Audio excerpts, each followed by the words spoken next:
پاس اور کوئی واسطہ نہیں دعا کی قبولیت کے لیے اور گناہوں کی بخشش کے لیے جس قدر طاقتور ترین واسطہ ہمارے پاس اپنے دعاؤں کی قبولیت کے لیے وہ رسول کی بیٹی ہے، اس سے بڑا ہمارے پاس کوئی اور وسیلہ نہیں۔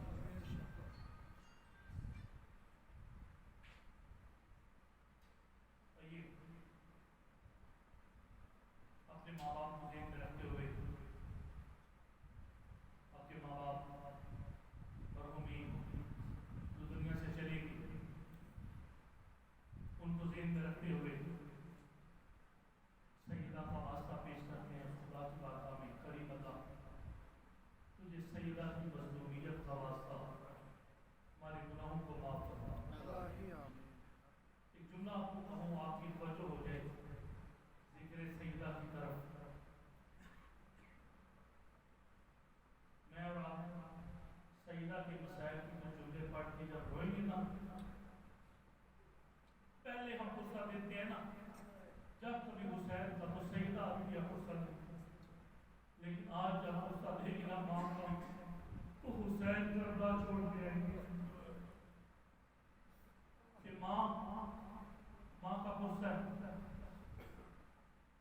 اور یقیناً ہمارے مرحومین کی بخشش کا سامان ہوگی آج کی رات کہ جب ہمارے والدین ماں باپ مرحومین کو سرور کائنات خود سید محمد مصطفیٰ یہ کہیں گے کہ آج تمہاری اولاد نے میری زہرا کے اوپر اپنے آنسو بہائے ہیں، میں تمہارا شکریہ ادا کرنے آیا ہوں۔ انہوں نے میری اس بیٹی پہ آنسو بہائے ہیں کہ جس کی میت پہ اولاد کو اونچا رونے کی اجازت نہ دی گئی۔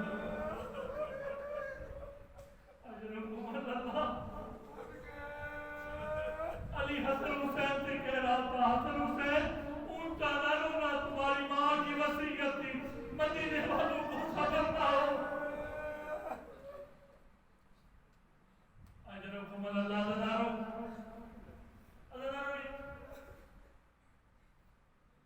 بہت بڑے شخصیت گزری ہے جس کا نام تھا آیت اللہ اصفہانی۔ آیت اللہ اصفہانی نے اپنی ایک کتاب مرثیہ کے اندر لکھا ہے،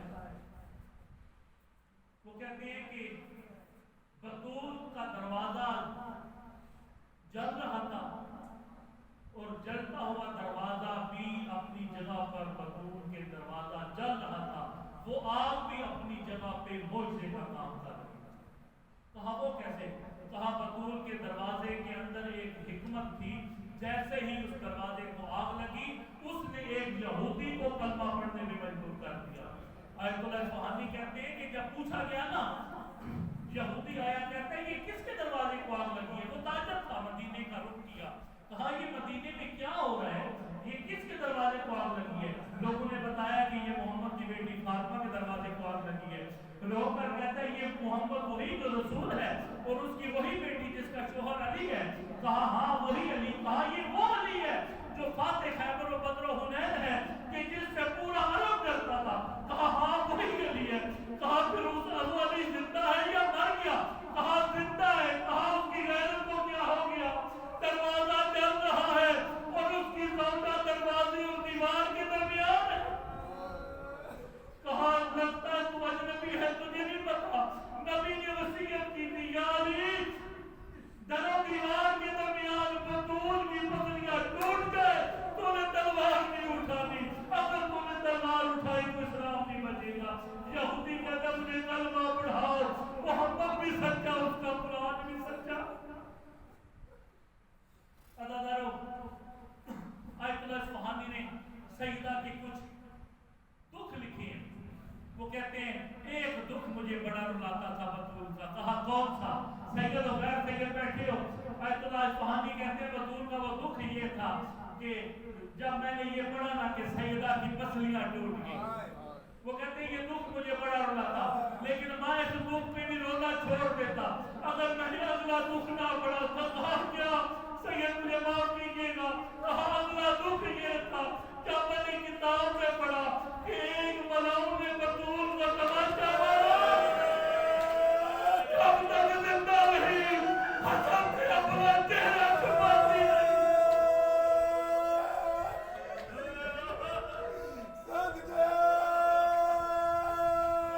جب تک زندہ رہی زہرا اپنے بیٹوں سے چہرہ چھپاتی.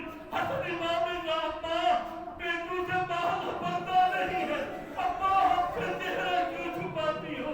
ارے پتہ اس وقت چلا جب کفن ہٹا کے حسن نے ماں کا چہرہ چھپا.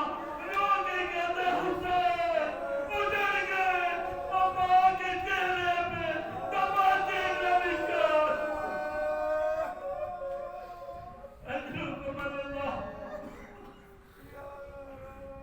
عزیزانو اس دکھ میں بھی شیعہ روتے اور مر جاتے ہم رو رو کے. اللہ کی قسم کبھی رونا ختم ہو جاتا اگر دکھ ختم ہو جاتے. خدا گواہ ہے. آیت اللہ فضل اللہ قمپانی نے ایک دیوان لکھا ہے جس کا نام ہے علی کی انوار القدسیہ نام ہے اس دیوان کا. 34 مرثیے ہیں اس کے اندر.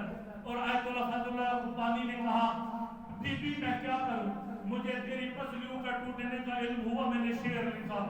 بی بی مجھے تیرے آنکھ پہ زخم کے نشان کا پتہ چلا, میں نے شعر لکھا. بی بی مجھے پتہ چلا تیرا پہلو زخمی ہوا, میں نے شعر لکھا. سارے کھانا چکا سکے گا. عزیزانو حسین کی ماں کرونے آئے ہو, محمد مصطفیٰ تمہارے لیے دعا کرے. عزیزانو آیت اللہ قمپانی کہتے بی بی مجھے تیری آنکھوں پر زخم کا پتہ چلا, میں نے شعر لکھا. پسلیاں ٹوٹی, میں نے شعر لکھا. بی بی مجھے پتہ چلا تجھے ظالم نے تماشا مارا, میں نے شعر لکھا. لیکن اللہ جانے میں یہ شعر کیسے لکھوں. آیت اللہ قمپانی نے قلم روک دیا. وہ جگہ کون سی تھی, وہ منظر